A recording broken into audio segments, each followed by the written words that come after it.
Okay, now we're going to hit the 3 qualify steps. Pain, budget, decision. They all have equal business posture in them. Every single one of them, if you're utilizing them correctly. So first of all, total cost of pain, if you and your people are not getting into the total cost of doing nothing, the pain funnel is only going to take you so far. I mean, you're giving that way too much pressure. Now, it's very powerful. But if you're not getting to that cost of doing nothing, and I personally have found a lot of the Sandler people aren't doing it either, just being honest.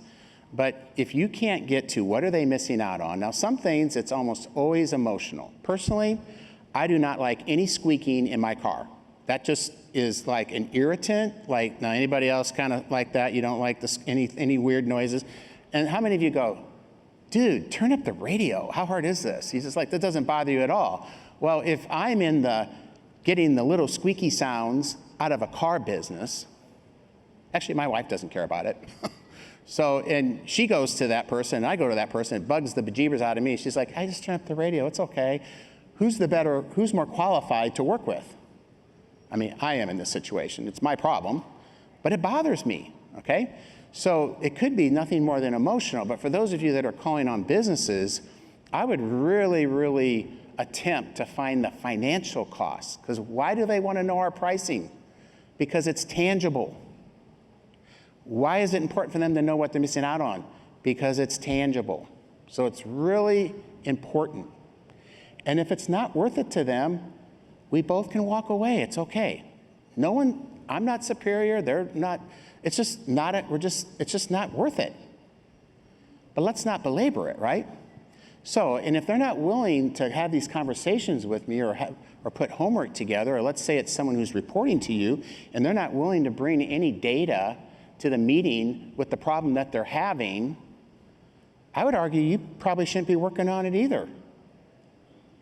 There's only so much time in the day. Now, I'm not saying you should keep them long term, but I'm just saying, what are we doing? So that's that co-laboring. Who has the problem?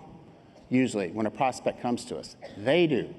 If they're not willing to do homework or provide information, then no quote. It's that simple, but not easy. All right, let's go to the budget. So if we're just to be fair, if we're doing time, money, and resources on pain, we would need to do time, money, and resources on budget. Now, here's the thing a lot of us miss. There's a difference between a trusted advisor and a vendor. Can anybody just shout out what the difference is? What was it? Trust, okay. So a vendor is all about price, price, price, price, price. A trusted advisor is, yeah, this does cost something. We're a for-profit business. But they bring up the time and resources before the prospect does. So, hey, this is not going to, obviously this costs money. You're not currently doing it now. But the other thing we haven't talked about is time and resources, or maybe even a commitment to this. And what I find is a lot of times that's more expensive than the money you pay. How about we talk about that first? Now, where did the power go when I brought up time and resources before they did, which is usually at the 11th hour? The power shifted where? To me. Now, I'm not trying to overpower them. I'm just trying to be equal or around the same. So if we don't talk about that sooner more than later, it tends to be later, and it's a lot more emotional, and then we're always surprised, right? So again, walk away power. What about an ROI? If the person you're helping isn't benefiting more than you are, we're already in crazy land. We're already in crazy land. Because does anybody remember the statistic that Dave Mattson said this morning of people who want a trusted advisor? It was pretty high. 86%. And I didn't know that before I got here. I mean, I did, but I didn't know that before I put this together. They're looking for this.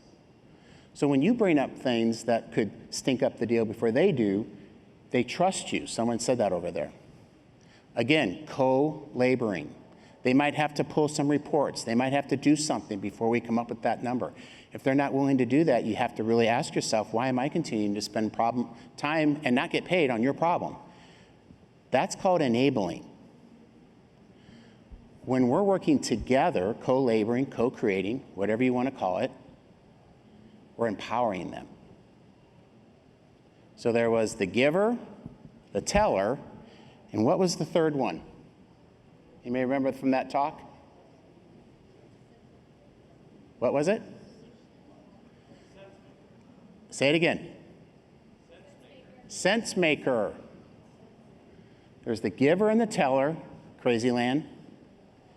There's the sense maker. So when you are co-laboring, co-creating, you're making sense of it. All right, now, if you're still transitioning through this, which upfront contracts allow us to do, upfront contracts are really good about establishing equal business posture because you're not getting way ahead of them, they're not getting way ahead of you, and if they try to get way ahead of you, you bring them back. Hey, before we do that, let's talk about this first. Would that be okay? Okay, so we're bringing them back.